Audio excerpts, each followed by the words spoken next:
Hello and welcome back to Ultimate Canada's production of the Canadian Ultimate Championships here from Surrey, BC. We are going into our final game of the day for the mixed division here. The final game showing pre-quarters action. So the team, as you heard at the end of our last stream, we decided the two teams to play here. It's going to be two BC teams. The first team on your screen right now is the white team, and that's Gulls and Buoys from Victoria, BC. And off screen in the dark is going to be Fable from Vancouver, BC. Joined with me is Becky Thompson. This is Lucas Main, and we're getting excited for this one, I think. Yeah, we're definitely going to have an interesting game on our hands here today. We've got Fable, who finished third out of pool play, facing off against Victoria, who finished second in their pools. And these two teams, of course, have seen each other throughout the season at various tournaments as well as in regionals. So familiar with their opponents, always interesting to see how teams make readjustments throughout the course of the season when they have seen each other before as well. And just like last game, we're going to be deciding a fan player of the game, presenting a set of layout gloves to that player. So you can tweet at us using the hashtag CUC Surrey to get your vote in or your nomination for your player of the game. So tweet at us, hashtag CUC Surrey, and make sure you don't vote for DWB. Nobody wants him to win. So yeah, you can, and if you have any questions, comments, heartaches, or concerns, you can tweet at Becky and myself. Becky's at RJ_Thompson16, and myself is at Lucas Main. So with the sound of the horn, looks like we're getting ready to go here with Gulls and Buoys to pull to Fable. So big outside in pull from Gulls and Buoys. It skips over the hands of the receiver and able to center it. I can't quite see their numbers as far away. Fable looking at a match defense set. Kill back to center the disc to somebody else who's holding on this far side of backhand force. So the open side here, still backhand. It's number 17, no, sorry. It's number 3, Tanner Marshall, getting the disc back now. Able to hang on to that low throw there. Throws it up, a run through almost, but not completed. Number 40 comes up with it, Mark Buston. Centers the disc. Back to number 3, Marshall, hanging on to the disc. Around to Sheriff. Looks upfield, no options, still no options. And coming under is Killback. Hangs onto it, fakes, and there's a pick call on the play. Yeah, it looks like it's not really going to have an effect at all here, though, so barely even resetting to get play back underway here. Killback holding the disc, number 72 on your screen here. Back to Sheriff. Looking upfield, cut a slash cross from number 85. That's Sarah Stewart. Sorry, there's something before her dash there. Sheriff with the disc, uncorks a big backhand. It's floating up there. Time for D to get underneath it. And they do. That's Telfer pulling it down for Gulls and Buoys. Swung here to Marin Barazan. She opts not to throw. There's something happened off screen, upfield for you guys. I think somebody's holding his ankle. Yeah, it looked like the two players there, Sarah Costin Stewart and the Gulls and Buoys player there, Pate Cow, running into each other, just not seeing each other as they both made the cut. So it looks like an injury for Gulls and Buoys, and Dave Whitney Brown will come on to replace. Marion Barazan still having the disc in her possession. No mark as of yet. The disc is back in play here. We're resuming. Fakes a flick upfield. Still no mark on the disc. There's a collision upfield, and the Fable player falls over. And that's Sarah Costin Stewart on the ground. Again there, running into some more contact in the middle of the field there. Wendy Fleming and Costin Stewart colliding this time, and she's going to take an injury sub. Yeah, after a second bump there, I'm not surprised. Able to fight through the first one, but not worth taking that second one and staying out. And Brianne Wager will replace her, just making a slight joke here about being on the ground here. She doesn't actually have to restart in that position, just has to touch the ground. She does. So discs back in play. Everyone, never mind. Not everybody was on the same page with the joke, so we're going to come back a little bit here probably.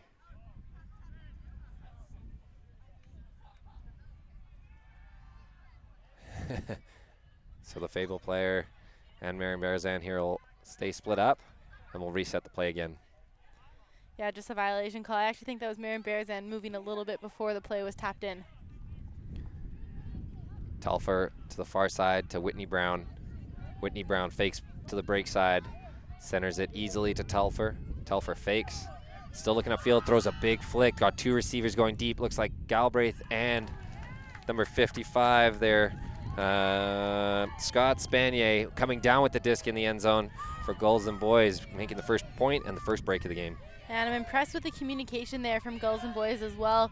Pete Galbraith, the opportunity to make a play on that disc, but obviously being called off by Spanier, who had the better line to that throw as well. You do see teams who aren't quite as seasoned as this one make the wrong choice with those decisions. So credit to them. Had two receivers open and Telfer making a great throw into space for the first point of the game. Yeah, I don't know if maybe season's a good word for this team. This team's only been around this year, but those players have played together on the University of Victoria. I'm familiar with a couple of them, having played there myself. But yeah, it looks like they look like a cohesive team, especially since the games we watched earlier back eight. The two teams we saw play just before where T-Rad not able to bring it together, but this time we've got two teams that have played a lot of Ultimate together, and perhaps we're going to have a good matchup. So Fable, we're going to go on offense again here. This time they're in the gender selection end zone, so they get to pick what the gender ratio is going to be. It looks like it's going to be 4 males, 3 females.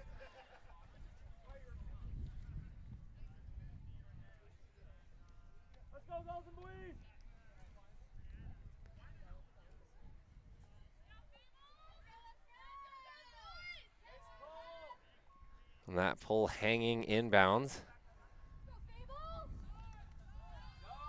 Fable centering the disc to Sheriff, all the way across the near sideline to Killback, who hits Marshall. Killback streaks up the line, gets it back.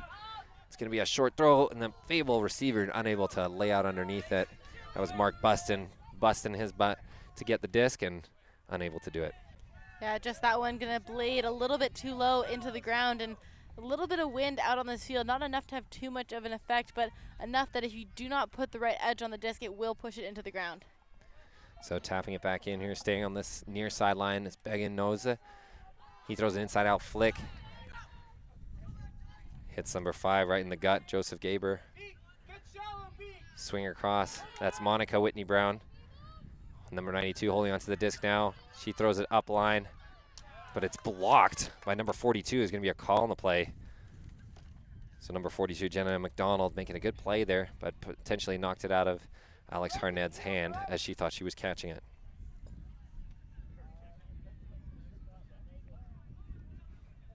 Discussion about the look at the disc. Is that what we're...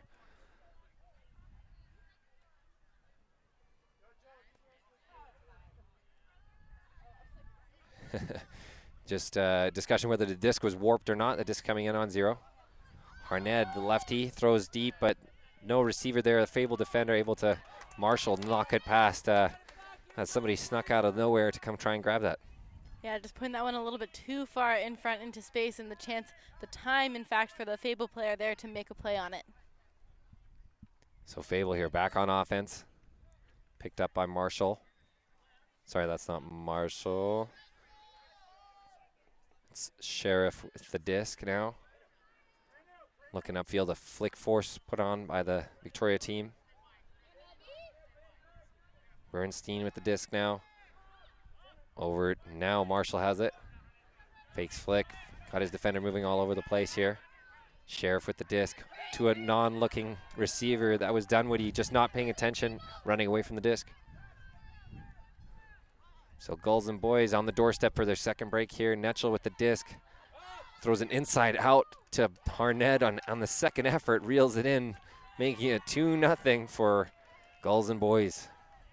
Yeah, Victoria making easy work again of a turnover, and a short field turnover as well for Fable. Like you said, the receiver there, Dunwoody, unaware that that disc was coming up to her on that point. And Victoria, I think they look like they're going to take advantage. If you give the disc to them on the doorstep of the end zone, they're going to make no mistakes in this game. So Fable going to have to clean it up in their own red zone. Yeah.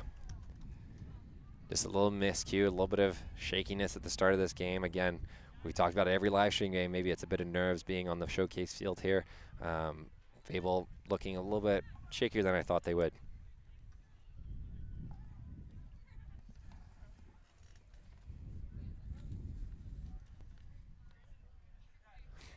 So I'll give you another, if you guys are just joining us, you're seeing a BC matchup here between the team from Victoria, Gulls and Buoys, and the team from Vancouver, Fable. Fable has gone down 2 breaks in a row here. It's 2-0, Gulls and Buoys up. And so we are looking for a fan player of the game as well. So if you want to tweet using the hashtag CUC, and let us know who you think the fan player of the game should be, they're going to be receiving a set of Layout Ultimate Canada gloves. And shout out to Layout Gloves for providing those to us. And yeah, make them your choice for your glove wearing needs. So the disc getting pulled by David Whitney Brown. Looks like it's going to sail out of bounds, and it does. So Tom Rowe from Fable going to pick it up and bring it to the brick mark. For anyone wondering about the connection quality here as well, we know that it is slow still, so we're going to try to change out the data stick at halftime, and hopefully it will improve with you. So please just hang on with us until then. We appreciate it. So Fable from the brick mark. Tom Rowe hits the receiver on the far side of the field, faking. Number 3, Marshall with the disc now. Surveying his options, doesn't see cutting under. It's a floaty disc, but the Gulls player able to reel it out of the air. 3 streaking deep, but there's a, oh, it looks like there may be an injury on that play.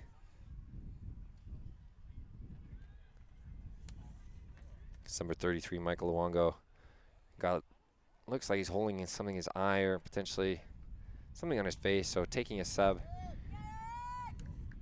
Eric Hune going to come in for that for the sub. Gulls and Buoys opting not to take a matching sub, so Dave Whitney Brown will have the disc in his hands, looking up at a horizontal stack offense for the Victoria team. No throw deep. Easy throw across, number 11, Grace, free height. Back to Dave Whitney Brown. Grace fraying out again. Backhand around, it's just too low and out of the reach of number 19. Sorry, that's number 18? I don't think that number's right on our score sheet here, so I'll have to confirm that. So Tom Rowe to pick it up for Fable. Cut up the line, coming in a vertical offense here from Fable. Number 32, Chantal Costa with the disc now. No options upfield. Looking at Tom Rowe, he's got it back. Corinne Dunwoody on the break side, cuts under, doesn't get the disc. Now there's a call upfield, probably a pick. Corinne Dunwoody open on the break side for the first look, but Tom didn't see her till it was too late. Mr. Rowe didn't see it, it was too late. Marshall, after a little bobble, pulls it in. Hugh with the disc now. Throws a flick to Dunwoody, and it's just out of her reach as well. Yeah, these throws from both teams coming off a little bit sharp and a little bit low right now. Making some adjustments for the win, but not enough. Whitney Brown centered to Remington.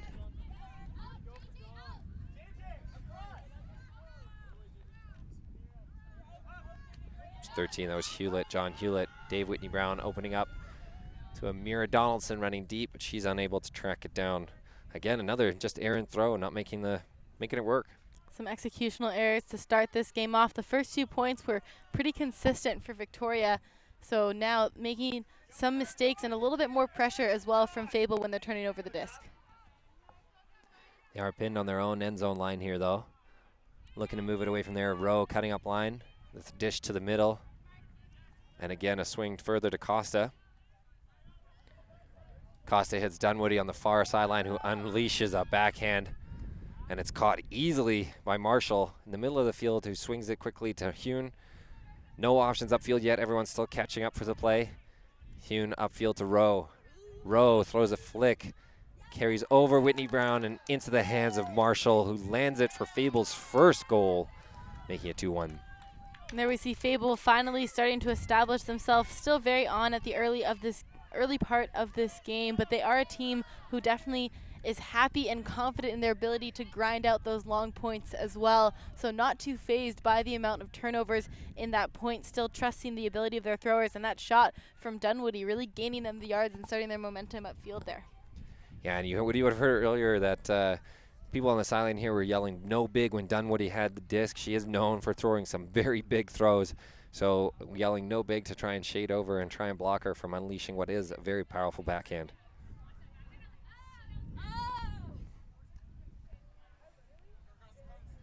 So now we have the game at 2-1 for Gulls and Buoys, the team from Victoria up with the 2 breaks right off the bat. And Fable looking now to come down on defense and get their first break of the game. Tom Rowe with the disc in his hands. I'm sure we'll see a lot of him. Captain Tom Rowe has been playing a few years. He's played with Furious George out of Vancouver as well as Blackfish on the open side. And this is his 2nd year captaining Fable, leading the helm alongside, I can't remember who the other captains are. But a flick pull from Mr. Rowe. It's going to be picked up by Telfer. Harned in the middle of the field to Barazan. A backhand force for a right-handed player. Put on by Fable. Harned up to Shrepnick. Shrepnick back to Harned, staying on this side of the field. Looking at a horizontal offense. It's a low throw, but collected by Galbraith. Galbraith in the center of the field, backhand, almost a run through D by Lou there, but unable to connect. Harned has the disc on the close sideline now. Harned looking, hits it around to Galbraith. Galbraith continues to Telfer. Telfer floats it out for Skrepnik. Close to the far sideline now, he has a streaking Galbraith, doesn't hit him. Telfer for the dump around. Oh, there's a bit of a bump on the far side play. Oh, there is going to be a call. So Victoria in their end zone vertical stack offense here with Harned back to help Telfer. And Galbraith setting the front of the stack. Galbraith cuts to the break side and is open marginally, and by the observer's call is inbounds in the end zone, so it's a goal. And Galbraith never needs that much space to get open either. He likes to make those quick little movements, little jab sets, making that inside cut to the inside cone and just the 1 foot in bounds, and that's all he's going to need to get open in any game he plays, really. Exactly. A long player, long arms, doesn't need a lot of room, so if you throw it an inch in front of him, he's probably going to have a chance at it. That was a good effort from the Fable defense, though, making Gulls and Buoys throw a lot of throws and work their way down the field. A great play by Lou on this close sideline here, almost laid out for a block, but was unable to connect close enough. We're still, right now, waiting, I think, for Fable to kind of get themselves set a little bit more in this game. They've started looking just a little bit unsure of some of their movement on the field. That last point where they did get their 1 point on the board, they were able to grind out a long one, but still having to grind out that long point with mistakes still being made. So I think just needing to set themselves, focus in, and find their own rhythm in this game still.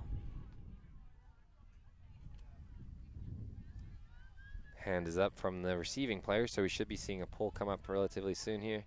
Spanier from Gulls and Buoys holding the disc to pull. So our observers again today we have Alan, who was present yesterday for our stream, and this we know it's Bagish is his last name, and Nathan on the left here is our other observer. But Killback centering the disc across to number 4 Sheriff. Sheriff hanging onto the disc, looking for Marshall. Marshall, a little bit of a loss of yards, throws a flick to Dunwoody. Throws a flick into the wind. It's going to be blocked by number 8. That's Larissa Curry. I don't think that's right either. I have to check that one as well. Yeah, it would appear that Gulls and Buoys are wearing some different numbers than what they have on their roster sheet here today, Lucas. Yeah, it's confusing. I'm not a smart man, so that's not helping. But Spanier's got the disc now on the close side. He hits number 23, or at least what we think is number 23, Claire Lee. Off to Begin Noza. It's aired out, but just over the top of the receiver, and unable to pull it down for Gulls and Buoys. That was number 8. Yeah, Larissa Corey, I don't think that's his name, so we'll have to confirm that at halftime with them and figure out the rest of their numbers. Sure, you do never know until you ask, to be fair. That is true. Oh, actually, you know what? That might be Alex Beek. That's because we got 2 number 8s. That's Alex Beek it went over the top of. Fable at a high stall count here. Killback finally able to get open. Ooh, wow, what a grab from Dunwoody there. Spun it around her hand and hung on. She's cutting up the line but Began Noah is able to read that and pick it off. We're still seeing Fable just make those execution errors here, and still early in this game, but it's definitely something they're going to want to be aware of moving into the other stages of this game. An uncharacteristic dump pass right across the field to Beek here. He centers the disc to Gaber. And, oh, sorry, that was Pekow who threw that deep to our streaking Alex Beek and unable to pull that down. So we're seeing execution mistakes from both teams. I think the edge in this game, the 3-1 lead right now, is a little bit of better decision-making happening from this Victoria team still. So some adjustments to be made on both sides, but Victoria is going to continue to edge Fable out if their decisions are still being made at the right points. So the disc back in Fable's hands. That's Sheriff throwing it under to Dunwoody, who fakes deep. Looking around the field, looking to move it to the middle. She does. Sheriff to Marshall. Marshall to the middle of the field to Killback. Killback back to Marshall. Marshall throws a big flick to number 9, streaking deep, and he comes down with it in the end zone. Kaylin Gillis with a big deep cut and hit right in the hands by Sheriff there with a big flick. So great point from Fable to finally reel it in. And those are the kinds of plays that Fable does so well. And again, grinding out a bit of a longer point with lots of turnovers, looking unfazed by that. And their deep shots have been on point twice now for both of their points. Yes. So great throw in the end there. A long point, like you said, able to finally tighten the screw and make sure that long shot was completed. Both teams trying it, though. Gulls and Buoys unsuccessful twice, but Fable connected in the end.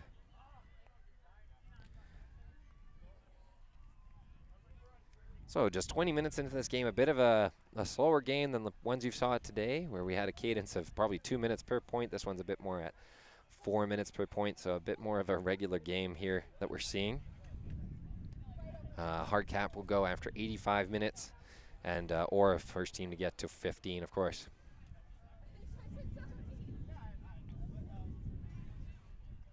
So we can see Tom Rowe out holding the disc again for his team, alongside some other previous Blackfish players. He's got number 4 there. Sorry, number 4 on the line now.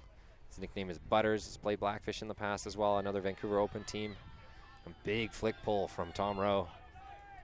Grab by Hewlett, centered to Netchell, but there's an offside call.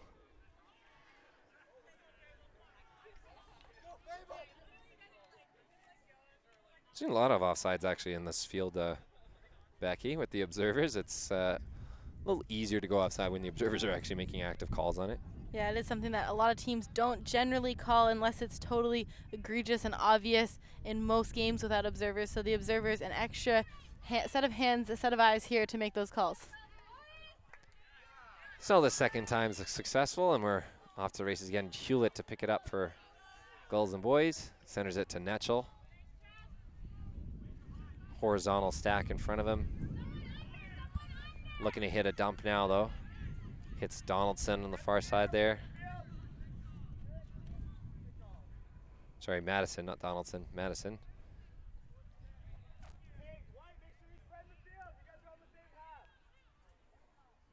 So you heard that, but potentially picked up by the mics there. Everyone's on one side of the field. No Gulls and Buoys players on the near side of the field here. Everyone clumped on that side. As Madison flips it to Hewlett, but he's unable to come down with it. Now Fable with the chance to break right on there on the end zone line.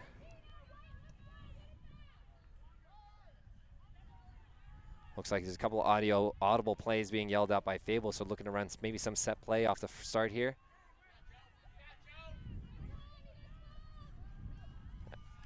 And it's completed. Number 32, reeling the disc in there, Chantal Costa, pulling the disc down, and Fable's first break to tie it up at 3 here. That was actually Caitlin Harper with the goal there, coming down, making it look easy. The Fable stack doing a really good job of cutting one at a time, and it's one of my favorite things to point out when commentating as well, because so many teams, you get close to the end zone, a chance to break, you end up getting a little bit frantic with everybody trying to cut to the same places. So Fable doing a really good job of running their end zone set. Brienne Wager there on the end zone line, looked off 2 options, had the third one open in Harper. Easy inside out flick for her to the end zone. Yeah, my apologies on the name there. I read it as 32 and not 37, so thank you, Becky, for being smarter and better looking than I am. We're going to have, so now it's tied up 3-3, but Fable's still down a break. They started on offense to start this game, so they're looking to get their second break of the game and get themselves right back into this and in the lead.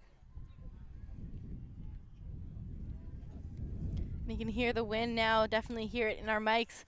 Picking up here, still not too intense, nothing like we experienced in Brampton last week, that's for sure, but definitely enough to have a small effect on this game, as it is kind of an upwind downwind gust right now, with Fable heading upwind right now with this pull. And you can see that in the result of the pull. It doesn't get as far as the left to right pulls. Tefler to pick the disc up here. It's looking at a horizontal stack. Dave Whitney Brown gets the disc in the middle. Whitney Brown with it. Easily hits number 39. Wendy Fleming. Low throw to Galbraith, but he comes up with it. A flick that's going to be out of the reach of Skrepnik. Yeah, Galbraith there just trying to curl that one around and into the space at the back of the end zone. That's a very difficult shot to make around 2 Fable players as well. So I like the creativity, but just needs to sit that one up a little bit higher for a bit longer. So Fable, again, like I said, with a chance here to come back with their break, their second break. So number 37, Harper with the disc now, looking for a bail.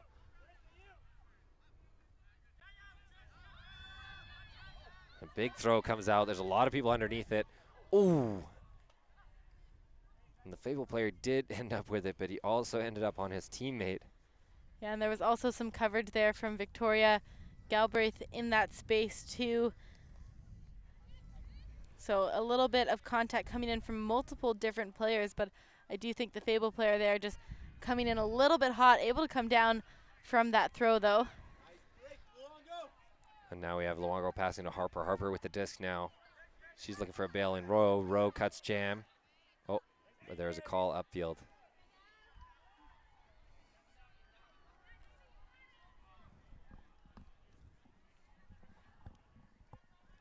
Harper looking upfield.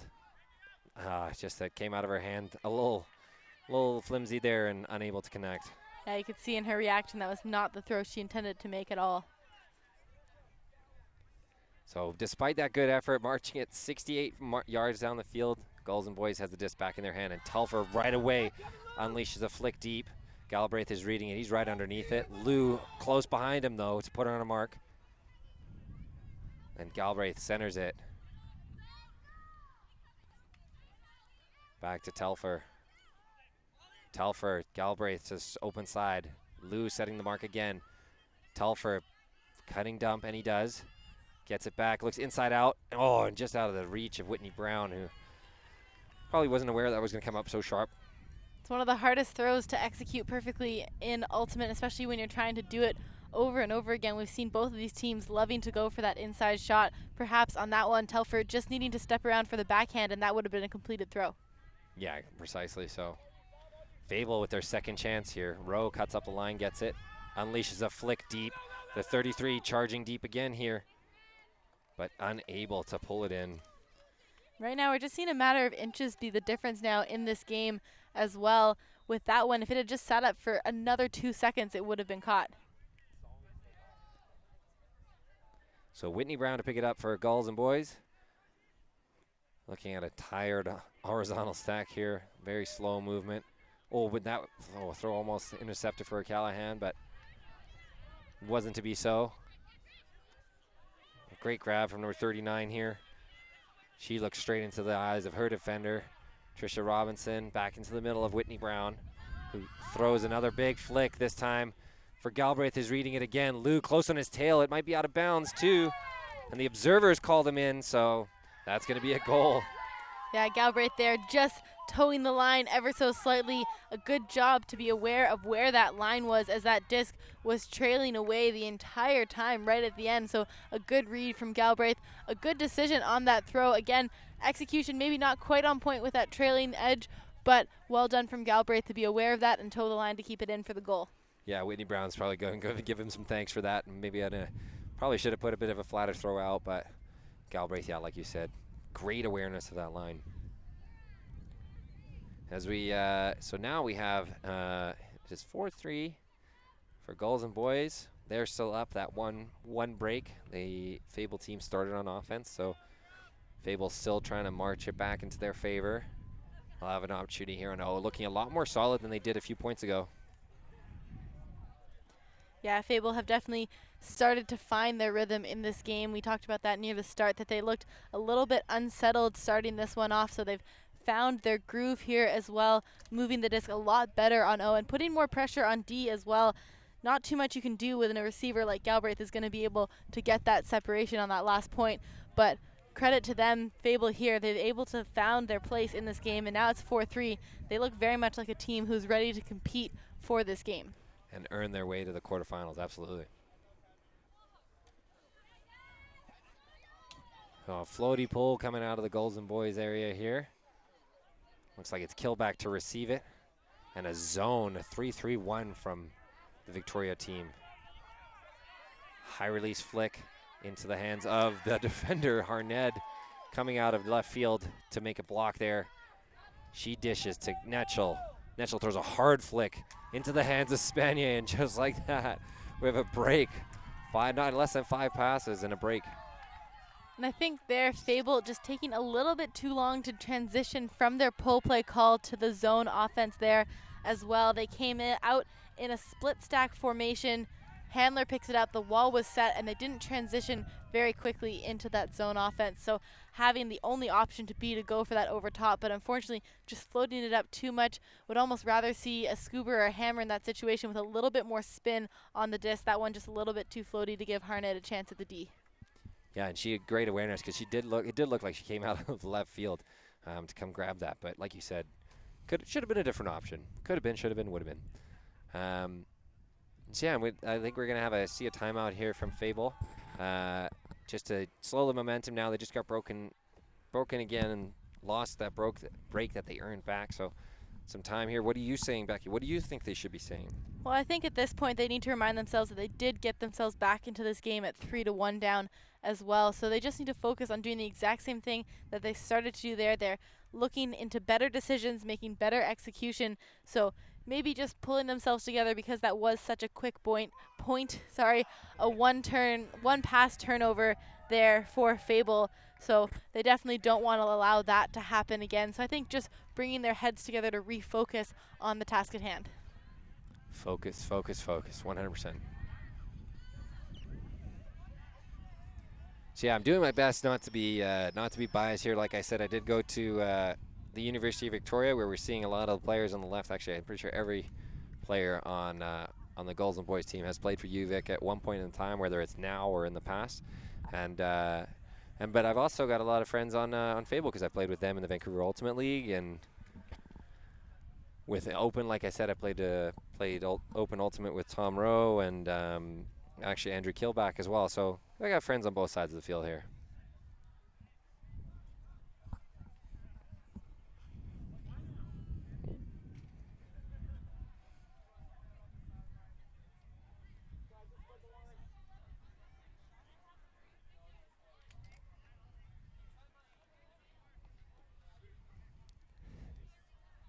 So we have a hand up from Fable here, ready to receive the pull. Looks like Tefler is going to be able to uncork a big backhand pull for us here.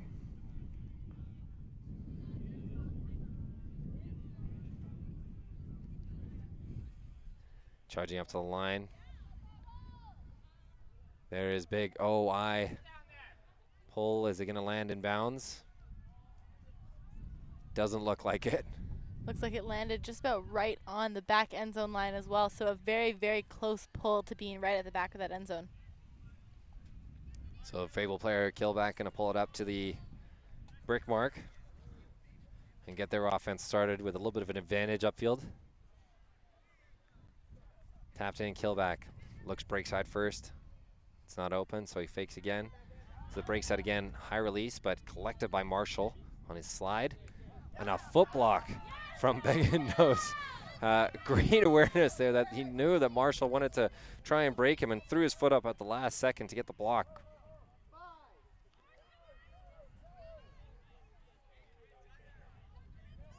So Telfer with the disc now, fakes Blade again. Centers the disc. It's number 19. Ends McIver. Back to Began Nose. Telfer again holding in the middle of the field. Began Nose has to reach down and grab it. He's got it though. Again, nothing moving upfield, so probably looking to the bail really soon. An inside out, massive flick, and that's brought down easily by the Fable defender. Yeah, very interesting choice there to make. Definitely not the throw that was intended as well. And that's, again, talking about how hard those inside-out throws are to execute perfectly. And I think that one just did not need to come up at that point. Maybe a high stall count that he should have been, and another turnover here. High stall count, he was worried, just that was the only option he was thinking. But they're lucky enough to get it back now. Telford directing traffic with his left hand. Picks the disc up with his right. Looking into the stack, one cut from the front. Began Nose cuts the open side, it's not there. It's number 8, brings it down. That's Beak. There's a call in the field. Yeah, pit call, I believe, just came from the stack. The thrower and defender there just discussing what the stall count is when it was recognized. So looks the observers are indicating number 2. So stall comes in on 2, centering the disc back to Telfer. Beak cutting open side and just misreads it and goes under his hand. So the Fable player picks it up. No options upfield. Corinne Dunwoody finally open but unable to read the disc there. Again, that inside flick shot, such a tough angle to make, and that one just coming a little bit behind where Dunwoody was, so she had to turn and try to make a play on it, but it goes straight through her hands.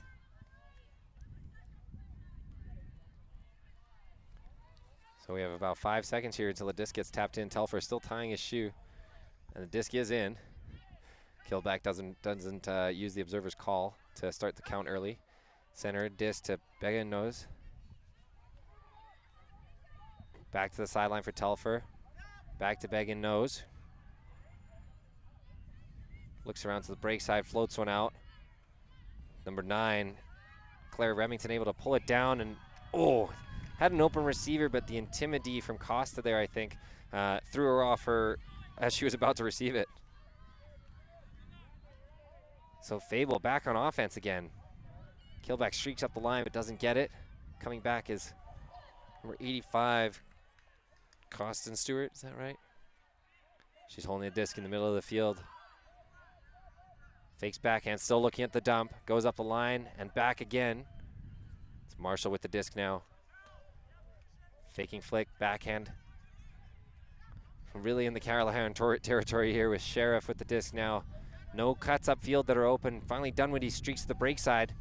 She's gonna get it. The cuts deep are coming too late, and that bail throw to Sheriff just behind him and incomplete. Yeah, another miscommunication here for Fable. That cut from Sheriff was coming back, and Dunwoody shooting back to this near sideline instead.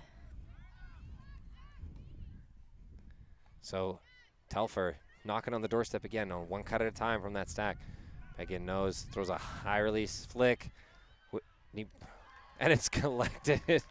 But number 92 on the Gulls and Buoys squad, I believe that's Monica Whitney Brown, comes down with it for the goal after a long point.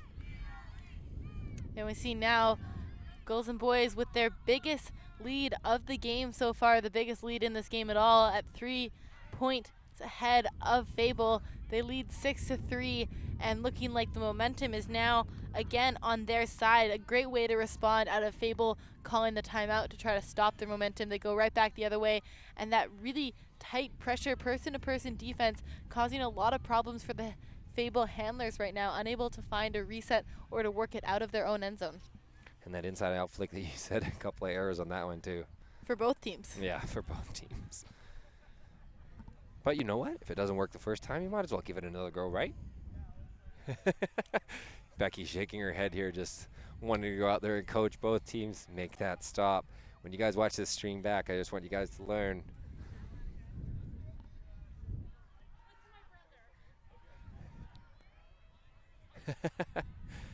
So yeah, we have two. We have well, the last game we had some sisters. This the game we got a sister and a brother. We got Monica Whitney Brown and Dave Whitney Brown and Gulls and Buoys. Monica Whitney Brown collecting that last goal. So Fable coming out on offense again here. Floaty disc is going to land out of bounds at about the brick mark. Tom Rhoda walking into the middle here. Looks like they have a split stack offense, but I don't think it's going to matter because Gulls and Buoys are set up in a zone look. 3-3-1 from Gulls and Buoys. Open Eric Hune on this side. Flips it back to Rowe. Gains an extra yard and maybe a travel. Looking into the eyes of the defenders. Can't see anything yet. Looks to break it around. High stall count, high release, backhand, and Hune, great grab to pull it in. Across the field to number 23 and upfield, but blocked by 13. That's John Hewlett from Gulls and Buoys. Transitioning the other way now, Netchell centers it to Barazan upfield to number 11, free height to 27, Battiston. Battiston fakes flick. He's looking for a bail soon now as well. Finally has it in Amira. Amira back to Netchell. Has a streaking cutter onto the open side. She has it. Fakes backhand. Netchell going up line. Doesn't have it either. Probably looking for the bail as well soon. And a blade coming out into the stack. Nobody able to come down with it in the middle of the end zone there. Yeah, that one, Amira Madison working pretty hard to get open for the reset and come in and make that grab as well. A good job to work it to the end zone line, but Fable putting on some more pressure and causing the late stall count decision there from Victoria to come up. So looking to control this point a bit more. A big flick comes out. That's a great shot. 33, Luongo with the disc now with tons of streaking receivers and finally gets one in number 42 there. No, I don't think it's 42. It's Mark Buston, number 40, with the goal. Thank you. Ah, man, I need glasses. So Mark Buston coming down the street, streaking down the field alongside all of his teammates from Fable. They beat the Gulls and Buoys down there by a long shot and easy dish. Yeah, and Fable now going to need to find some sort of defensive response. I have to say, they do look pretty thrown off by the zone defense here from Victoria as well. Their zone O still only having 3 handlers back, a lot of space in order to get those resets off, a lot of ground to cover, and then forcing some decisions. They look a lot better when the person-to-person defense is coming down. So I think Victoria, if they can pick up on that, especially now going a little bit downwind, that could play as an advantage to them here. Definitely. So yeah, we are still looking for our first tweet for a nomination for our fan player of the game. So all you folks watching at home, if you can tweet at us using the hashtag CUC sorry, we'll select one player at the end of the game to receive a pair of Layout gloves, sponsored by Layout Gloves, branded for Ultimate Canada. Yeah, Layout Gloves, the official glove partner of Ultimate Canada. So great to have some awesome gloves to give away here. And Koi Ultimate out of Vancouver, I know you're watching, so I'd love to hear who your nomination is for player of the game. So Fable pulling to Gulls and Buoys, looking to get themselves a break here to put themselves closer. Centering the disc to Barazan. She finally has a mark catch up to her. She's looking around, no dumps available. Skrepnik finally breaks out of the stack and gets the disc, but an errant throw from him turns it straight into the hands of the Fable. That's Marshall, Marshall with the disc centered now. It's number 23. She puts it deep. Grabbed. It was a very impressive grab by Marshall there. To reel it down now within 10 yards, just under the brick mark to pull it in. Walker, I believe her name is here. Tom Rowe hitting number 67 Butters there for Ryan Grant Butters for the goal and that break we just talked about. So that puts our score at 6-5 here with Fable getting that break. So they've brought one back. Again, Gulls and Buoys still leading with that the 2 breaks ahead, now only 1 break ahead. Yeah, Fable definitely needed to get that break back in order to keep themselves in contention here. And we've seen them able to go on these runs throughout the course of the start of this game as well. So I'm impressed with their ability to come back here.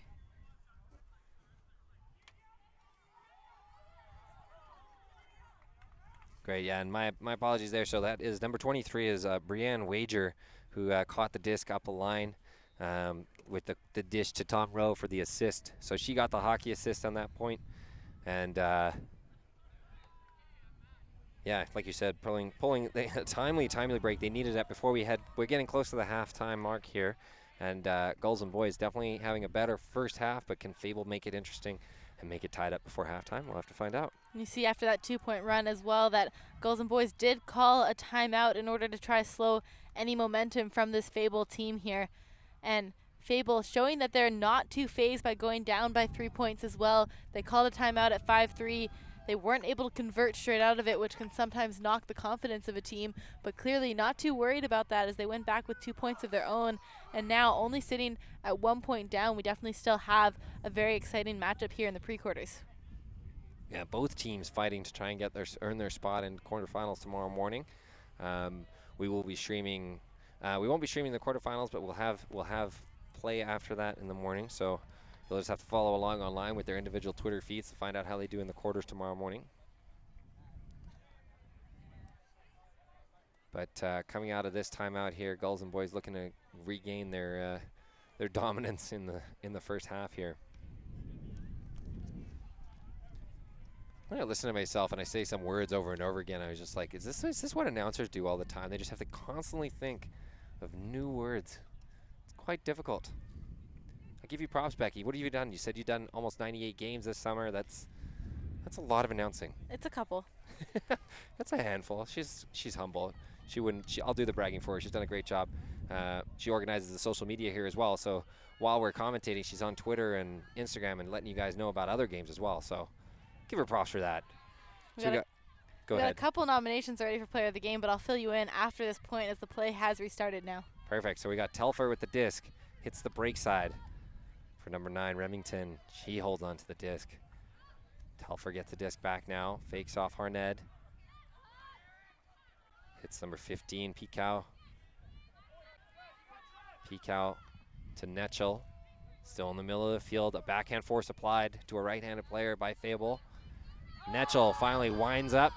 Lets it go deep, but there's a Fable defender underneath it. But doesn't matter. Number 27, Sean Battison, taller and got bigger jumps, is able to climb up and grab that one. Yeah, and that's the kind of play that sometimes a team needs to really get fired up here. Battison going up big for that catch, making it 7-5 here. A break could take them to half with a 3-point lead now. Yeah, an interesting choice. Netchel looked like he took a second thought about it and realized, you know what, I'm going to let this rip. Battison's got some good jumps, so I'll fire it down there, and he did. So what are these nominations we got so far? Well, we've got a nomination here for Oliver Telfer from Gulls and Buoys. Somebody down here at Willow Tree 8990 saying that he is the best, apparently. So yeah, we'll have to confirm that by the end of the game. We've also got a nomination here from Lam19, Casey Skrepnik for Player of the Game. Also, he shouldn't be playing due to too many concussions. So maybe we'll have to investigate that one at some point too. Koi Ultimate did hear my shout out, and they're polling the team for a nomination right now. So currently neck and neck between Skrepnik and Telfer. One more vote could push that one into lead. There we go. Yeah, that's not surprising, Skrepnik with too many concussions. When he was talking to me earlier, I couldn't understand anything he was saying. So I thought it was me, but that makes more sense that he was talking out of his concussion. But Gulls and Buoys back to the action here. Gulls and Buoys, Dave Whitney Brown with the disc in his hand to pull. We have, looks like a standard lineup minus Tom Rowe for Fable on the offense here. Killback to collect the pull. Bounces into his hands. He centers it up to Sheriff. Sheriff holding on to it. Looking for an option, something developing. Dunwoody cutting to the break side. Comes up with a great grab. Just off her shoelaces, it looked like, but unable to hit Buston going to the open side there. And Buston will have to play some defense on Whitney Brown. Hits Miranda. Madison, sorry, getting her name combined. Madison here. Back to Whitney Brown. Whitney Brown looking at two cutters movement. Madison with the disc again. Floats it out. Whitney Brown comes down with it. Centers it again. And a big break around to Spanier. Spanier throws a hard flick into the gut of Monica Whitney Brown, who scores her second goal of the game. And like you said, Becky, broke to half. And it's interesting that we're really seeing a game of runs here for both teams. Both teams going on these 2-point runs back and forth. So Fable, I don't think they're going to be too worried heading into the second half of this game. They've brought it back twice so far in this one. But for now, that will do it for us at half, with Gulls and Buoys leading 8-5 over Fable. So yeah, as we said, we're going to try and make an adjustment to our stream here. So we're going to let you know we'll be back in 5 or so minutes, but stay tuned.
All right, sports fans, welcome back.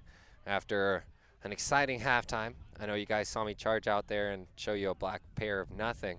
You couldn't really see it, but that's the layout gloves we're looking to give away to the fan player of the game here.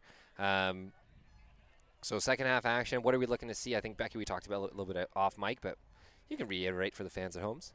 Well, I think we've seen so far a game of runs throughout the course of this game. So we did talk about just before the half, Fable not being too phased by going down, but also they started out this game with a little bit of shakiness and uncharacteristic mistakes. As you said during halftime, Lucas, this team was built to have fun and enjoy Ultimate and enjoy playing with each other. So I think if they can get back to that in the second half, as we did actually start to see at the end of the first, they should have no problems making another run here. I agree with you 100%. But unfortunately, they have to start with a break here. So they've got to start working hard on defense. A big pull there from number 37, Caitlin Harper. Great job centering the disc. Gulls and Buoys to Netchell.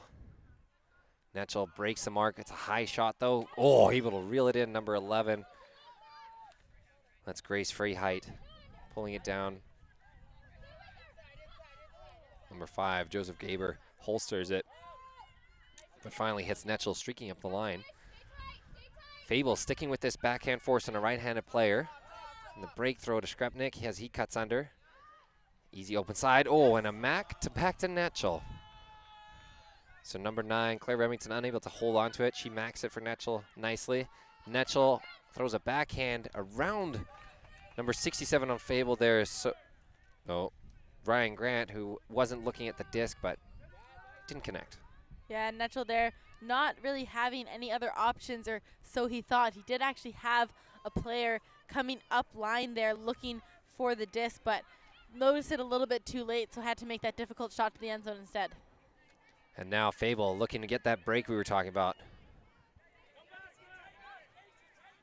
So disc centered to 37, Caitlin Harper, who throws a flick deep. It's connected with number 9, Gillis. Gillis holds on to the disc. Still looking for a receiver. He gets one. Back to Wager. Wager flicks it up the line for Harper, and she comes down with it, and there it is.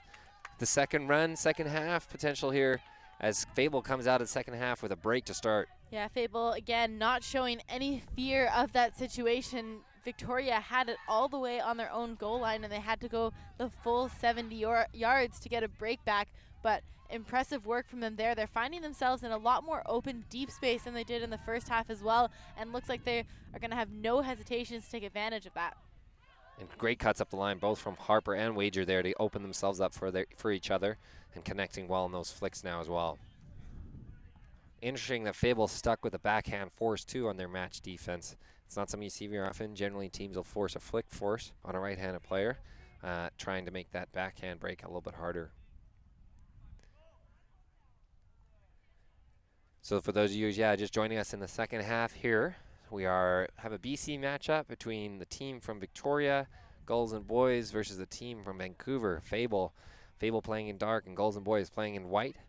And if you guys are watching at home and you have a Twitter machine, you can tweet at us, myself, at Lucas Main. You can tweet at Rebecca or Becky at RJ_Thompson16 and let us know what's going, what your thoughts are, and maybe give us some comments on how we're doing as well. But we got Fable with another, Harper looking to wind up another, Wager with a big backhand to pull upfield here. Telfer to Harned. Looking to the break side. She hits it.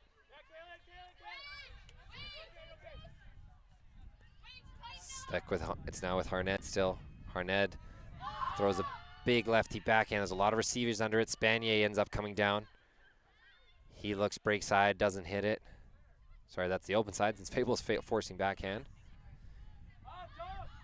Telfer with the disc now, losing a little bit of yardage on that dump. Across to Spanier. Telfer cutting to the open side. Harned to the open side, gets the dish. Fakes up the line, looking around into the stack now. And just a mental blip there from Gulls and Buoys. Alex Beek unable to hold on to that disc. And Fable picking it up again. Wager to start with the disc. She hits the first one. Beek unable to make a block. But Grant to this side to Harper. Harper looking upfield, no cutters moving, so she turns around. She's looking to hit a bail, and she does. It's number 3, Marshall. Marshall changing his hat, making me confused. Hits Grant. Rowe in the middle of the field now. Unleashes a flick. Harper looking to chase it down. And if she's in bounds, it's a goal. And she is. And here we go. It's second break in a row for Fable. And this is the game of runs that we've been talking about since the start of the first half, even when it was 3-1 for Gulls and Buoys, going back to 3-3 and then continuing to where we are now. Games of runs, they were at 8-5 at half, this Victoria team, and now Fable, again, not even worried about the 3-point gap to come back into this one. No stress at all. I don't see any beads of sweat at all. Maybe just from the exercise, but definitely not from stress. Yeah, Gulls and Buoys looking a little bit dejected off screen here. You can't see them, but we can, and their heads are a little bit down. Maybe not having the same sort of momentum that they had a few minutes ago.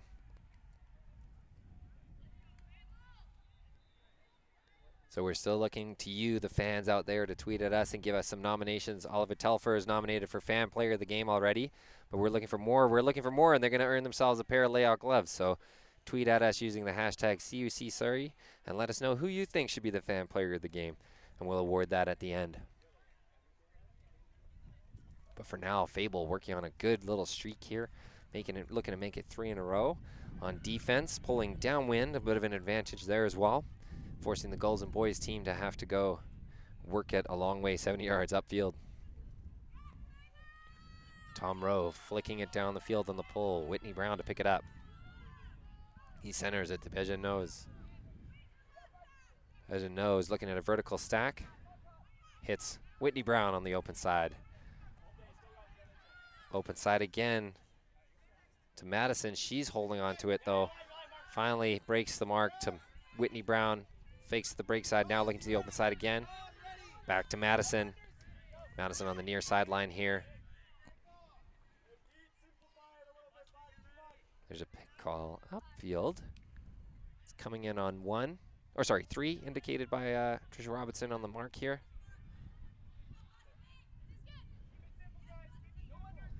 Madison throws it leading pass to Whitney Brown going up the line. A big gain of yards there. Fakes hammer. Looking to the break side still. Still looking to the break side. Madison streaks up line. She's got it. Not in, though. David Whitney Brown hitting up line as well. Finally, Galbraith providing an outlet, but loss of a lot of yards here. Megan Nose on this near sideline. Forward-looking flick again. Galbraith goes up the line, looks him off. Too much. Whitney Brown and another high stall count throw, but this time to a receiver. But the play is probably going to come back. Luongo putting his hand in the air, indicating he thought he reached 10. Yeah, and Began knows they're just missing that Whitney Brown was going to be wide open up the line there, but it was such a high stall count that I think not even realizing what the cut was, just knew he had to get the disc to the end zone. So uncontested stall down. Began knows agreeing with Luongo here. Good bit of spirit to acknowledge, yeah, I don't think I got that up in time. So Fable looking to do it again. Wager walking over, Monica Whitney Brown setting the mark. It's a forced flick on a right-handed player. Looking to the break side for Rowe to be her bail. He comes up the line, grabs it. There's a call on the play. It's probably a pick call. Whitney Brown saying he hadn't quite caught up to Buston here.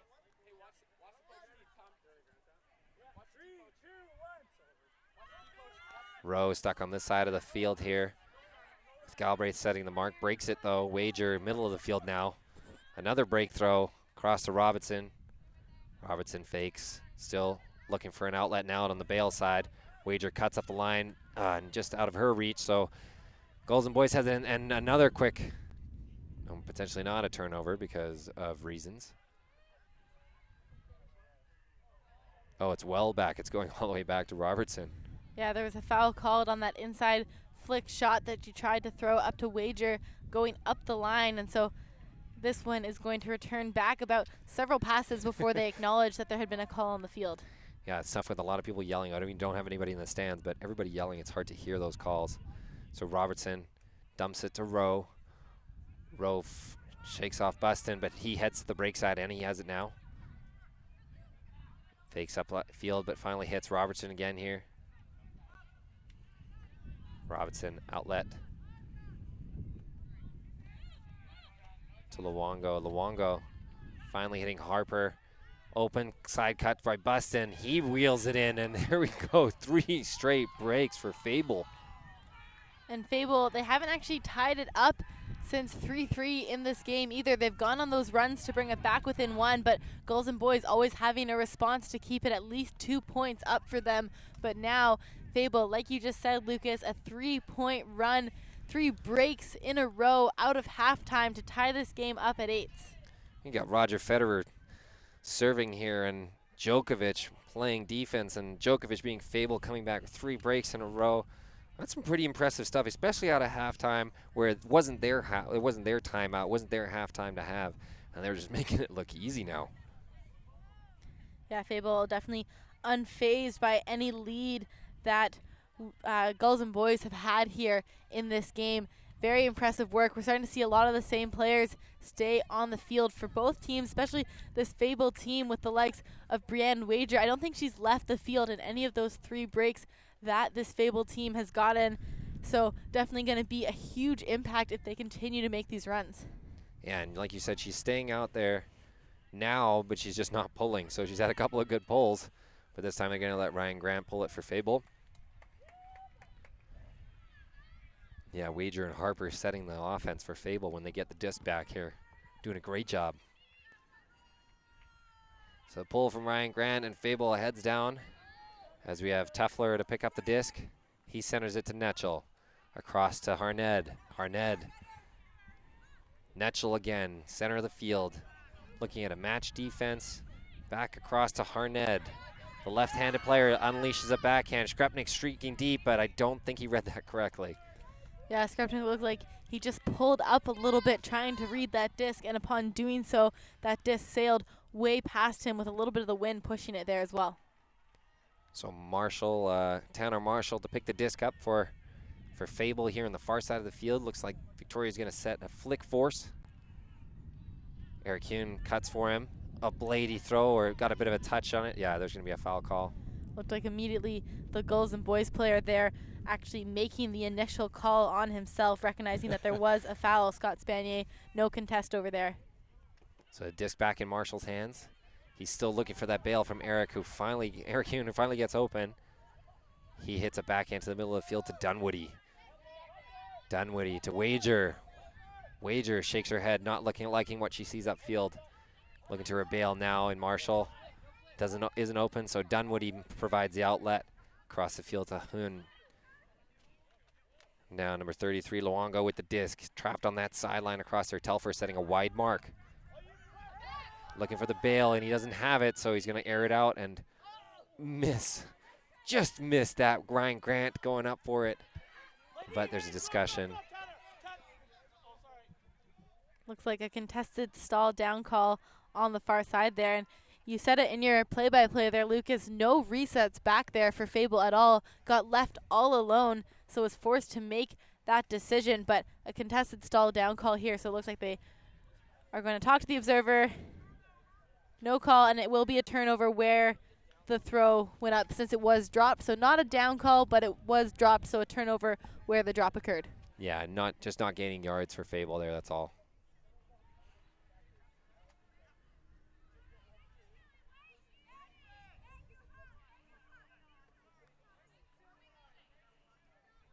So the discussion is, are we moving? Nobody's touched the ground to indicate the play's back in yet. Everybody's moving. The observer still has his hand in the air, but everybody's moving. So Harned to pick the disc up. Looking outfield, Wager setting that mark, but Netchell opens it up and unleashes a big flip to Spanier, cutting deep. Marshall's on him. Comes down with it, Spanier on the goal line now. Looks to flip it to Skrepnik, fakes instead. Back across, over the top to Telfer to reel in. That's a sigh of relief for the Gulls and Buoys. I'm sure that they finally able to hold Yeah, definitely needing to take advantage of that one. And Telfer does such a good job to recognize that he had no mark on him, calling to his thrower about 3 or 4 times before it was recognized that he was open, but able to get himself into the end zone, position themselves to be up again by 1 point, and definitely the response that they needed after a 3-break run here from Fable. So Fable doing a good job to get those 3 back in a row, unable to make it 4 and put this game right back on serve as they did start on offense. But let's check the Twitter machine here, see what else, if we've got any new fan appreciation. We did have one there for Brianne Wager. Definitely a good nomination in my opinion. She's had a phenomenal game here, especially in the second half. I fully support that. You know what, I'm gonna put my vote in for that. Bam. I did get I know this is a funny tweet from Coach Danny Proby. She was actually playing in the game we watched yesterday with Mastodon. She was asking me, what's your go-to podcast? And I know what she's trying to do. And thank you very much, Danny. My favorite podcast is the Buoys podcast, which myself and my brother host. So thanks for asking, Danny. And there you go. Shout out to Danny, who actually helps a lot here in the Vancouver Ultimate scene as well, providing a lot of coaching and help across. She volunteers. I think if you go to an event that Danny Proby's not at in Vancouver Ultimate, that'd be surprising. So she does a great job for a lot of people, a lot of young kids, providing coaching with Elevate Ultimate. So Fable getting their first offensive opportunity in a while here. It's facing up against a defensive zone look from the Gulls and Buoys. Sheriff looking to dish it to Killback, almost blocked away there, but Killback hangs on. Killback faking upfield, finally gets the defender to move all the way across. Across to Costin Stewart. Costin Stewart back to Killback. Harper fakes a big flick. Is a little stuck now with the 3 players around her. Backhand, release backhand. Brought down by Sheriff. Sheriff back to Harper. Sheriff cuts to this near sideline, gets it again. Shuffles his feet, probably traveled, that's okay. Nobody's calling it, so he's stuck on this sideline. Throws a big OI flick across the field and out of the reach of Melissa Bernstein trying to grab that. Yeah, that one just too much pace on the disc. So an unfortunate turnover, but this will give Gulls and Buoys maybe a chance to get a break of their own here in the second half. Whitney Brown to Madison. Call a travel call on the play. There we go. There's a first one we've had. So Amira Madison called on the travel. She's going to have to step back a little bit. Number 12, Bernstein setting the mark. It's a flick force. Looking for the bail in Whitney Brown and unable to pull that one up. Yeah, actually dropping that one when he made contact with the ground. It's tough when you got your hand on it, only one hand, and then you're about to smash into the ground. Keeping your balance as well as grabbing the disc, a bit tough, but going the other way now, we have Sheriff picking the disc up for Fable. He gets a big flick under to Harper. Turns around, looks to no cutters cutting, so finally gets to Bernstein, who hits, unable to see back in if you saw who scored that there. Hits a receiver in the end zone, and Fable holds with a good effort from Gulls and Buoys trying to get their break in the second half here. Looks like that was Jenna McDonald with the goal here for Fable, and Fable now not letting Gulls and Buoys go on a run of their own. We've now seen a trade back and forth there, so exciting to see this game start to change its tune maybe just a little bit. In this one, we do only have just over 10 minutes or so left in this game, 13 minutes actually remaining here, Lucas, so definitely interesting to see how this one has played out, but I think a lot more long points than we anticipated. Yeah, and it's a change up from what we've seen today in the live streams where both games were close to an hour being played. When you said we have 13 minutes there, I'm like, oh my goodness, you're right. Yeah, it's been a bit of a longer game here and a couple of long points in the second half, but great job on Fable to pull it in to make it this close here as well.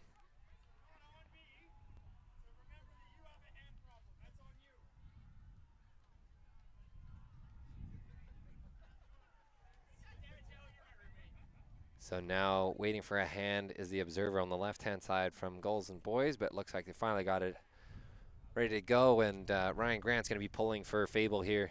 Looking at their pretty regular D-line That's earned them a couple of breaks thus far. A floaty pole is going to hang out right above the brick mark. Netchel to collect it. No dish to Harned. Oh, finally there is. So Harned with the disc now. Lefty flick.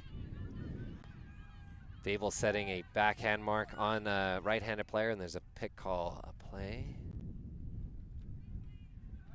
Sorry, and that's Galbraith with the disc now, not Netchel. Sorry, I get my tall white people confused sometimes. So Netchel cuts back for Galbraith. He has the disc, swings it to Berzan on the near sideline. She fakes upfield and hits it back to Netchel. Netchel looking to the break, to the open side, sorry. Gets somebody cutting underneath, who throws it into the poach D of Marshall, who centers it to Robertson now. Robertson back to Rowe. Rowe looking into the eyes of the defender, finally swings it across to Marshall. Rowe getting open again. Has Costa on the near sideline here open, but there's a pick on the play.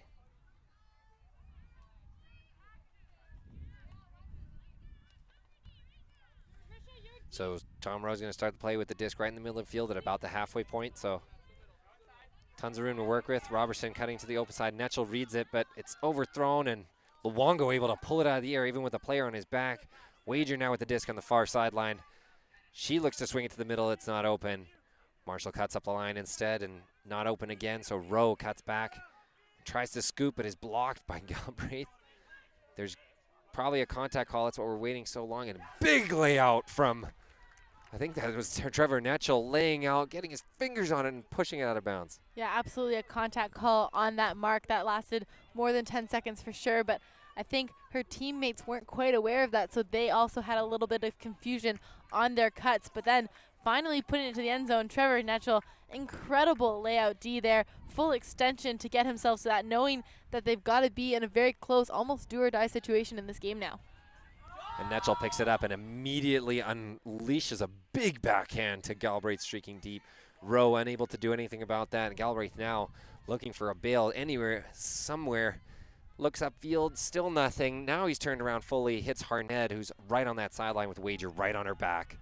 She hits a flick to Netchel streaking deep, but it looks like there could be a pick on the play. Yeah, Netchel just a little bit too open there in the end zone, I think. Hence the pick. A little bit too open, I like that. So Harned with the disc now, Wager setting her mark.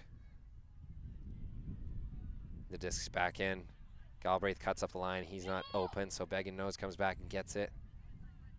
He's indicating with his head what he wants, but nobody seems to be listening. Back to Harned.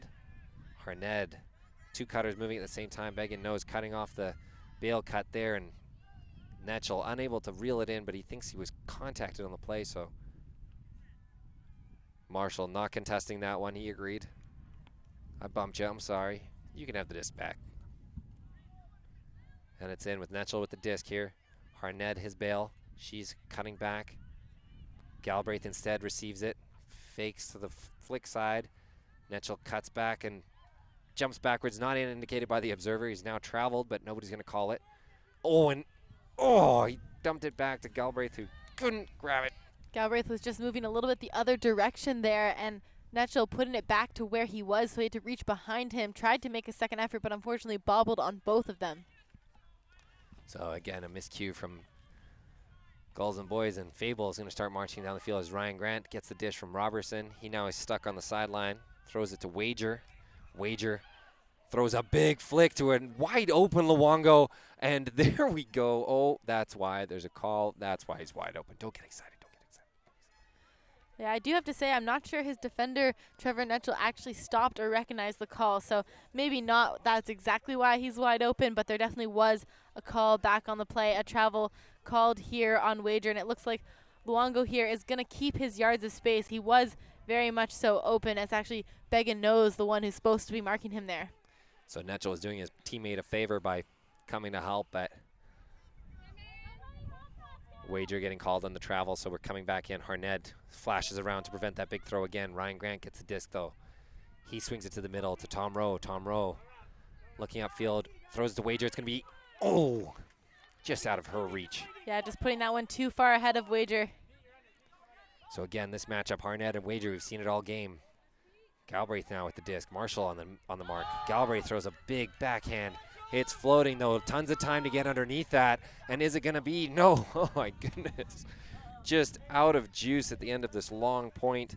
Number 19 there, Johanna ends McIver, unable to just chase it down and grab it. You could see the way that Galbraith there was kind of laughing after, yelling for his teammate to go. He knew what he'd put out was a little bit much to ask with so many yards to gain to get towards where that disc was sitting up in the air. Everybody breathing heavily. This has been a long point, so there it is, a big flick with no one to throw to, but Luongo's underneath it. He has a streaking Ryan Grant deep who can take his time and potentially milk this into the end zone. He does. No calls on the play except the observer putting his hands in the air, so that's a goal. And Fable here taking their first lead of this game. Yeah, Fable really coming into their own in this second half. Incredible stuff we've seen from them. They've gone on a 5-1 run here in the second half of this game, and only 6 minutes remaining as well. So now with the advantage on the side of this Fable team. Yeah, we're back on serve as the game started. Fable was due to be up 1 with Gulls and Buoys pulling to them to start the game, but now we're finally Fable climbing the mountain and now finally on top of it. Needs to stay there and keep themselves up there. That was a marathon point though. Yeah, and managing to get that upwind break there as well. So impressive job here from the Fable team. Love what we're seeing from them in the second half. And Gulls and Buoys look like what's happening to me is that they're starting to rely on the same big plays to get themselves points on the board, trying to rely on those big hucks. And unfortunately, what's letting them down is those reset passes right beside the end zone, unable to execute on a couple of them. So getting it on the doorstep, not able to punch that in. And like we said in the first half, Fable, a team that's happy to grind out these long points. Definitely. They're definitely looking like the more fit team here. Gulls and Buoys struggling to even catch up. We saw Ryan Grant get wide open at the end there on a long pass and just unmarked and had tons of time to milk that into the end zone. So 10-9 here, Fable to pull. Tom Rowe with the flick pull. Downwind. Dave Whitney Brown is going to pick it up for Gulls and Buoys. He centers it to Tefler. Tefler getting a bit of extra yards there on the back pedal. Looking at a vertical, or what I think, no, it was a vertical. Now it's a horizontal stack. Swung around here to number 11, who bobbles it a little bit, but she hangs on. Free height. Free height looks around now, looking to her bail. She's going to air it out, running out of stalls, and that's hanging up there for Spanier, who misreads it. Number 9, Claire Remington, coming out of nowhere and collecting it. Now Fable's setting a mark with less than the brick to go to the end zone. Dave Whitney Brown to Madison. Madison back to Whitney Brown, back to Madison. On the end zone now, having to tap the ground to prove that she wasn't in the end zone yet. And Telfer cuts the open side, and he has it. Back even here, 10-all. Gulls and Buoys making it happen when it counted upwind. And great 1 and 2 movement there from Madison and Whitney Brown, moving it all the way around the end zone there, not making the same reset mistakes that we saw them make in the last couple points, waiting for Telfer to get himself open. Tom Rowe there tried to come in and poach on the defensive help, but a little bit too late. Gulls and Buoys able to get a quick hold and a clean point as well. A little bit shaky, that late stall count throw from Free Height had to go up. Somehow they come down with it, but they're not going to worry about how it happened, more the fact that it was a clean offensive point and they got their hold. Yeah, that's a credit to Fable. They're forcing that high stall count throw. Gulls and Buoys getting a little lucky with Claire Remington reading the disc perfectly and catching it to keep her team in the point. But man, I'm excited. This is a good game. It's turned into be, I thought at the start we were going to see what we'd seen all day, which was one team run away with it, but no. It's real tight here, 10-all, heading into the last 5 minutes of the game, I think. And yeah, with 3 minutes to go by my clock in this game, we're going to have potential to see a universe point in the pre-quarters here. Yeah, 3 minutes remaining on the clock here, so definitely getting extremely close. I'm shaking in my booties. I can't stand still. I'm glad we're on the ground for this because that allows me to walk around a little bit. So Fable has their hand up. They're ready to receive. Telfer's ready to pull it, so he lets it rip. It's interesting here as well. We can see the likes of Brienne Wager resting on this point as well, maybe knowing that there's barely any time left and they may need her if they can't get this hold in. Yeah, that's a great coaching decision, but Killback is stuck here at the back of the end zone. It was a great pull. Finally gets a dish off. Can't really see who it is, but it's number 12 with the disc now. It's Bernstein. She's stuck as well, looking for a bail. Finally opens up to Marshall. Sorry, Sheriff with the disc. Sheriff hits a streaking under, number 19, Megan, up to Grove. She's looking around, doesn't see anything she likes. Gets a bail up the line. That's Bernstein with the disc, who unleashes a flick, but Galbraith is underneath it to gobble it up. He hits Megan nose right off the start, and they're stuck on that sideline a little bit, so he's going to center it back to Galbraith. Galbraith to Telfer. Telfer fakes flick. Finally hits number 27. It's Battiston. Megan nose straddles the line, not in, from a throw from Galbraith. He's right on the end zone cone there. Looks to center the disc to Galbraith, and he does. Galbraith forces a big flick into the air. There's going to be a lot of people underneath that, but Telfer boxes them all out and brings it down for their break. And wow, I was not expecting that. Yeah, and although that is a good coaching decision from Fable to rest a couple of their top players on that one, now the advantage is back in the side of this Victoria team, up a point with less than a minute on the clock here until the horn goes, which means that if Victoria can get a break, they will likely win this game. Fable has to tie it up, and then they're going to have to break to win on a universe point situation. Oh, that's not easy to do. And there we go. As we say that, you can hear the loud wee in the background as the horn goes from the tournament director. And that means that this point, if Fable scores it, we will go to universe. But if they don't, if Gulls and Buoys are able to score, they're going to win this game on this point. So potentially the last point, but we're hoping for the double game point. Yeah, so it is a game to 12 here. Who is going to win this one? We're not totally sure yet. You do see Wager, Tom Rowe back out on this field. Dunwoody and Harper, some of the mainstays of this Fable team, along with Trevor Netchell, Pete Galbraith. See the likes of Amira Madison out there as well. So definitely putting on the big guns for both of these teams, looking to take this one into the quarterfinals. Yeah, and I think we might see a zone defense come down from Gulls and Buoys, maybe to throw off any plays that Fable has planned. Telfer looking to pull the disc here. He had a great pull on the last point that forced Killback right into the back of their end zone. This one is a laser up the middle, so not as much float. Wager picks it up, centers it to Rowe. Rowe takes his time, has an open player on this side. Like I said, we saw a zone look from Victoria team. Rowe, the disc on this sideline to Marshall. Marshall back to Rowe. Rowe looking into the 3-3-1 defense. Marshall cuts back under a high release flick from Tom Rowe. Great throw. And that's Buston who collects it. He's looking to the end zone to score, but nothing happens there. Whitney Brown laying out to try and make a block. Marshall with the disc now. Back to Rowe. Rowe holsters. Nothing upfield. There's a cut up the line, but that is not open. So he's looking back now to Buston. Buston looking to cut up the line. A high release flick into the back of the end zone, and it's brought down by number 9, Kaylin Gillis. But there's a call on the play for some reason. That one came up quite late in the stall count as well, so understandably that looks like a contested stall down call will come up. Actually, it looks like uncontested. Oh, wow. Tom Rowe acknowledging here in a do-or-die situation that he wasn't able to get that throw off in time. We have seen, and I want to acknowledge this, incredible spirit from both of these teams throughout the entire course of this game. Good discussions and good, easy resolutions as well. Amira Madison cutting furiously here on this side for Telfer, but she's not open. Dunwoody doing a good job of shutting her down. Finally gets a pass off to Whitney Brown. Back to Telfer. Stuck on the sideline. Finally Madison's open, and Telfer can hit her, but nothing else happening upfield, so she has to look back to the middle of the field. Telfer cuts up the line, and he's got it. He's going to, fake that backhand. I thought he was going to throw that, to be honest with you. He doesn't. Now he's got Netchell cutting deep. And Netchell's wide open by himself in the end zone. And ladies and gentlemen, that is all.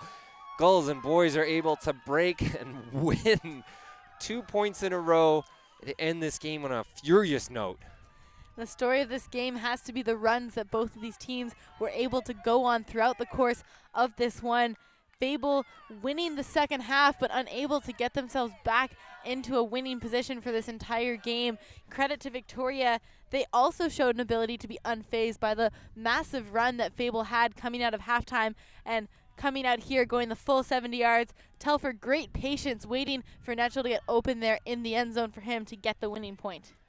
Man, that was exciting. I think that was definitely the best game we saw today. The two earlier games still good games, but not nearly as exciting as this one. So again, I'll reiterate what Becky said. Great runs from both teams, hard fought. Both teams obviously not wanting their tournament to end here, wanting to make it into the top 8 bracket and working really hard for that. Second half definitely won by Fable, definitely having more breaks than Victoria. Victoria relying on that early lead a little bit too much, but finally digging it out when it mattered. Yeah, credit to Victoria. They did a great job to get themselves back in this winning position. And I think that means for us, Lucas, that the player of the game has to go to Oliver Telfer, assisting that final point there as well. Had an incredible game here today and definitely deserves that award. So yeah, thank you for all you fans at home who voted and nominated and made that call. So Oliver's going to receive a pair of layout gloves, sponsored by Layout Gloves, obviously, from Ultimate Canada. But thank you very much for joining us. We appreciate it. We'll be back tomorrow morning with more action from the Canadian Ultimate Championships here in Surrey, BC. If you're hanging out in Vancouver and you want to come watch, we're going to be down here all day as well. VC has a tent. There's food trucks. Come hang out. And Sunday we'll see the bronze and finals for the mixed division. Tomorrow evening we will see the mixed masters finals as well. So thank you very much for joining in. We appreciate it, and we'll see you tomorrow.